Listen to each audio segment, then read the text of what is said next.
sound of the horn here as we exit, just for added safety.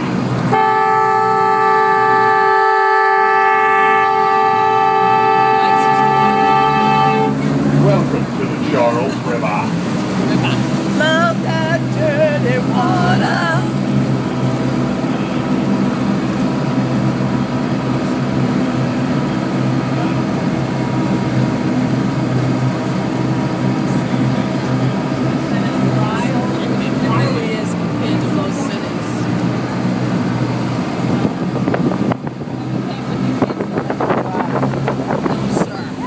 Water?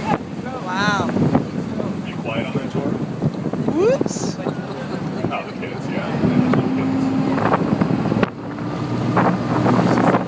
So again, while we're out here, all man-made. Boston Port, Cambridge Starboard. Spalding Physical Rehabilitation Hospital right there. Man-made.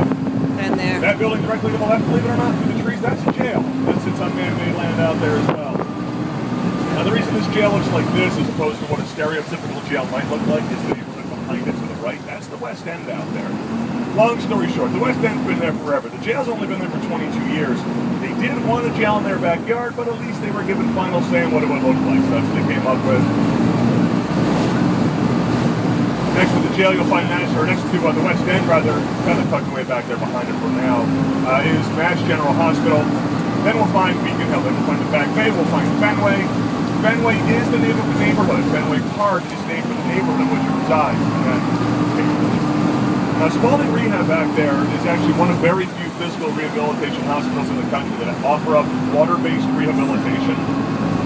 Take a look here to the left. This is physical therapy in action right here.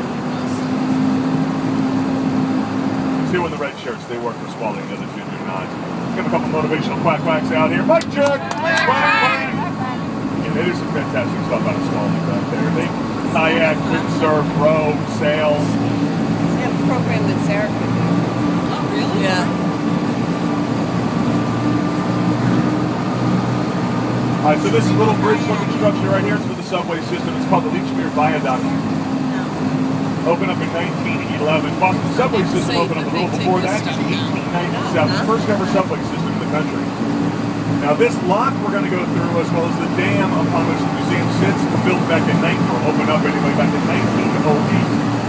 This lock is no longer operable. The bits and pieces of it are still here, but no longer used. You can see here that there are two separate gates.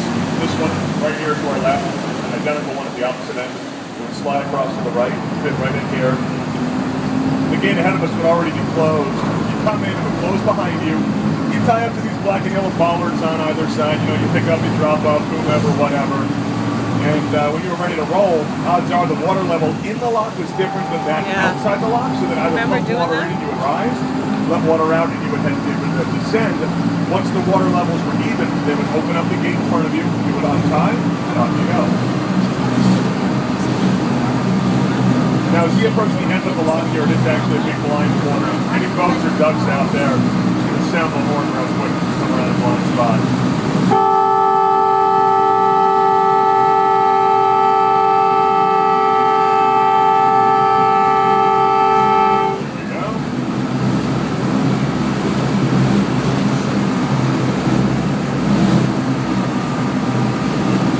Wide open.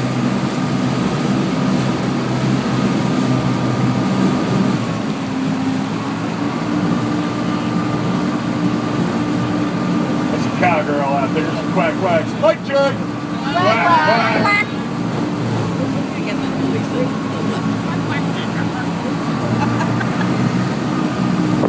Now Charles River is 34 feet at its deepest, which is just one isolated area off to the right-hand side here. It's about 1,000 feet at its widest. Used to be around 3,000 feet, again, all of this landfill. And it is 80 miles long. Starts in Hopkinton, the same town where the Boston Marathon begins. Now, this river throughout the years has gotten an extremely bad reputation for being an extremely dirty river. Yes. It was, and it was awful. I'll point fingers. I'm sure about Cambridge right now. Cambridge, we're talking over 100 years ago, used to be big-time industry, paint factories, slaughterhouses, textile mills. And with a lot of the industrial waste they would create, they were actually encouraged to dump it right here in the Charles. Now, if you look at the water today, you'll see it's this brownish-green shade happening right here. Now, believe it or not, this is actually what we're going for. There is vegetation that grows upriver giving off what are called tannic acids. It's like tea. You put tea in water, it turns brown. Same thing going on right here. But there was a time when the color of this river actually depended upon what color paint was being manufactured over in Cambridge that day. That's how bad the river used to be. It was absolutely filthy. Back in the 60s, the mayor of our city was Kevin White. And the story goes that Kevin White kind of had enough of all the bad mouthing going on about how dirty the river was. He wanted to prove to the public just how clean this river was. And the best way he knew how was going to swim in it. So he called the media, had a little press conference right out here, jumps in, 5-10 minutes, gets out, dries off within the hour, sent him over to Mass General Hospital for a tetanus shot. That's how clean this was back in the 60s. Yeah. Nothing happened after that. The 70s, the 80s, nothing. 1994, that was the big year for the river. 1994. In 94, that's when the Environmental Protection Agency came in and they actually graded this river. The grade this river received only 18 years ago was a D minus. A D minus 18 years ago. Now, we knew how bad it was, but when an outsider comes in and tells you how bad it is, that's when you get all super defensive about it. So we decided that was the time to do something. So 94 efforts have since been made by the EPA, the Charles River Watershed Association, as well as the Department of Conservation and Recreation. In the last 18 years, this river has gone from that D minus to last summer being named the cleanest urban river in the entire country. This is a solid B+ swimmable body of water out here right now. And you can always tell water quality by the wildlife you find in it. Up to about 4 or 5 years ago, I didn't see these things, but they're coming back now. Turtles are being spotted out here in the river now. In the lower basin, we are 60 miles upriver, not nearly as bad. But turtles, the fish. Last week was the first time, I've never seen this before, there was actually a national bass fishing competition out here in the Charles.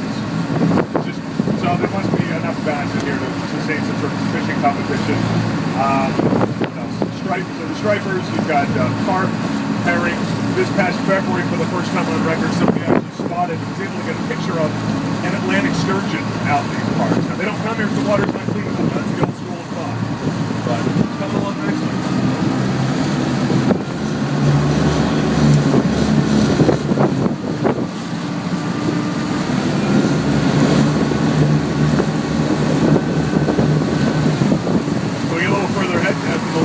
You're going to see Beacon Hill out there. You see the Gold Dome Steakhouse. That's real gold up there. 13 pounds of 23-karat gold. Last gilded back in 98 for the bicentennial. So going back to what I said earlier, flat level land is the man-made stuff. If you look at it, surrounding that hill is nothing but flat level land. Mass General Hospital on the left of it. The brown tall buildings in the background, that's Downtown Crossing. The silver grayish buildings to the back right back there is from the financial district, and the next to it to the right is the back bay. This is the Longfellow Bridge we're going to measure right here. Named after Henry Wadsworth Longfellow, poet, professor at Harvard. Locally, you might hear folks refer to something as the Salt and Pepper Bridge. This is what they're talking about right here. 4 big towers up top in the middle, 2 small ones on each end, 8 in all. Salt and pepper shakers. So locally, some people